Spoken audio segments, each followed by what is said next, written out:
Coucou les amis, c'est Sandra, j'espère que vous allez bien aujourd'hui, que vous êtes en pleine forme, plein de bonnes énergies positives.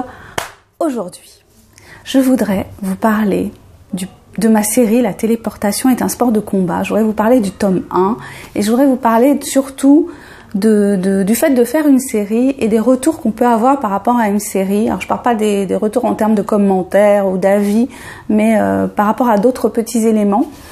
Voilà, donc je vais commencer avec pourquoi j'ai fait une série. Alors je me suis embarquée dans cette aventure d'écrire une série un petit peu par hasard, parce qu'il y a l'année dernière, voilà, j'ai voulu participer au concours Les Plumes francophones d'Amazon. Donc il fallait proposer un ouvrage original. Du coup j'ai démarré l'écriture d'un roman. Et puis au fil du temps, je me suis aperçue que si je continuais sur ce rythme-là, eh ben j'aurais jamais terminé à temps. Et je me suis dit, ben écoute, tu as déjà, j'étais arrivée à 20 chapitres, et je me suis dit, ben écoute, arrête de te prendre la tête, fais une série. Fais une série, et enfin c'est pas tout à fait cet enchaînement-là, mais à peu près quoi. Et au bout d'un moment, je me suis dit, ben écoute, je vais faire une série, comme ça, je vais pouvoir sortir ce tome-là et participer au concours, et puis après je continuerai à écrire. J'ai appris énormément de choses en faisant ça. Déjà, j'ai appris que je pouvais écrire vite, parce que j'étais persuadée que j'étais quelqu'un qui écrivait lentement, que pour moi c'était quand même assez compliqué d'arriver à écrire par exemple un chapitre en une seule fois. Et là, je me suis prouvé que oui, je pouvais y arriver. Que avec cette espèce de petite pression que je m'étais mise, cette sortie de ma zone de confort, j'arrivais à faire les choses plus rapidement, et ça a été une expérience intéressante. J'ai trouvé aussi que ça m'a permis d'être plus dynamique dans mon écriture, d'être plus c'était plus vif, plus dynamique, plus entraînant, et c'est ce que j'ai eu en retour. En commentaire, en retour, effectivement, que voilà, qu'il y avait un rythme, qu'il y avait un vrai rythme. Deuxième chose dont je voudrais vous parler par rapport à ma série, c'est ce qui m'a un peu reproché, c'est la fin. C'est-à-dire que je termine ce premier opus sur ce qu'on appelle un cliffhanger, c'est-à-dire un grand moment de suspense où on se demande qu'est-ce qui va se passer après. Donc c'est pas par hasard, hein, effectivement. J'ai envie que les gens veuillent savoir ce qui se passe après. J'ai envie qu'ils achètent la suite. Mon objectif, clairement, c'est ça, hein, vivre de ma plume, que les gens aient envie d'acheter ce que j'écris, qu'ils aient envie de me lire, de créer une attente, bien sûr, évidemment. Et oui, c'est pas une série. Je pense, là, ce qui me vient en tête, c'est Harry Potter. C'est pas une série qui se lit comme un Harry Potter. Voilà, même si ça n'a rien de comparable. Ce que je veux dire, c'est que quand on prend un épisode de Harry Potter, on peut le lire indépendamment du reste. C'est une vraie histoire avec un début et une fin. En général, c'est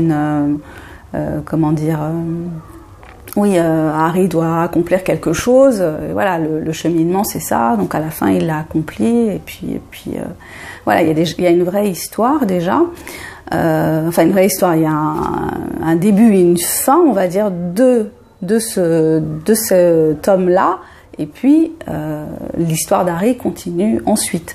Dans mon cas, c'est pas ça, c'est vraiment épisode par épisode, c'est une série, les épisodes se suivent, dans chaque volume, l'histoire se poursuit, et effectivement, si on n'a pas lu ce qui précède, on a du mal à comprendre ce qui suit. C'est pas vraiment un choix, hein, ça c'est quelque chose qui s'est imposé à moi comme ça. J'ai encore j'avais pas d'expérience de la série, donc j'ai découvert un peu comment faire les choses à ma sauce. Donc je vous préviens, effectivement, il y a un cliffhanger à la fin, il y a un numéro 1 sur la couverture, c'est pas par hasard, c'est comme ça. Donc partez avec cette idée-là. Alors, troisième chose sur laquelle je voudrais revenir, c'est le prix. Le prix. Alors, mon e-book est à 2,99 €. C'est un e-book qui fait moins de 150 pages. Je sais plus combien il fait de pages, je crois 120 ou quelque chose comme ça. Alors, vous allez me dire, c'est un petit e-book. Oui, c'est un petit e-book, ok. Mais quand je regarde ce que font les éditeurs, ils vendent des e-books, des petits e-books à 11 €. Ça peut arriver. Donc 2,99 € pour un ouvrage que j'ai l'audace de penser intéressant, de penser travailler.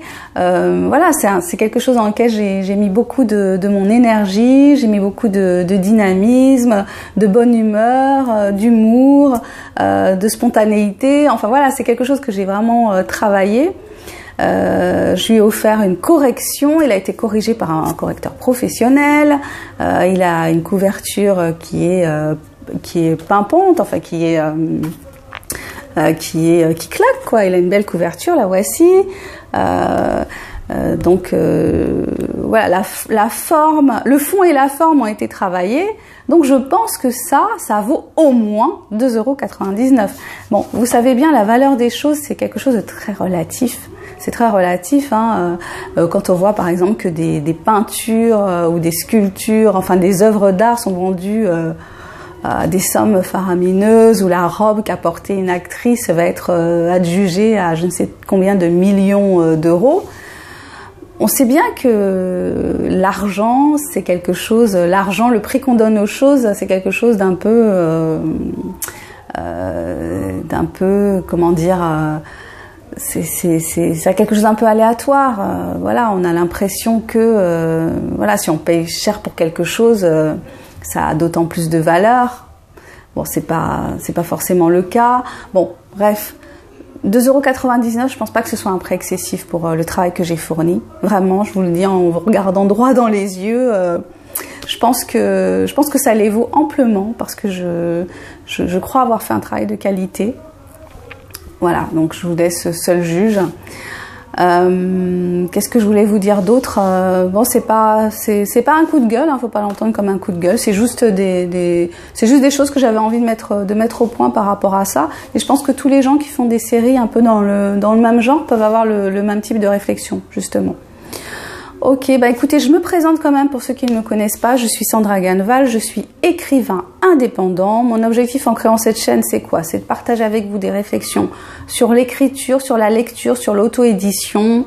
Voilà, des fois j'aborde d'autres thèmes.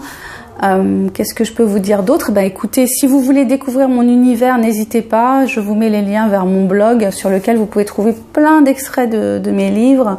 Pour le premier tome de la téléportation, il y a les 10 premiers chapitres qui sont accessibles sur mon blog. Donc allez-y, faites-vous une première idée.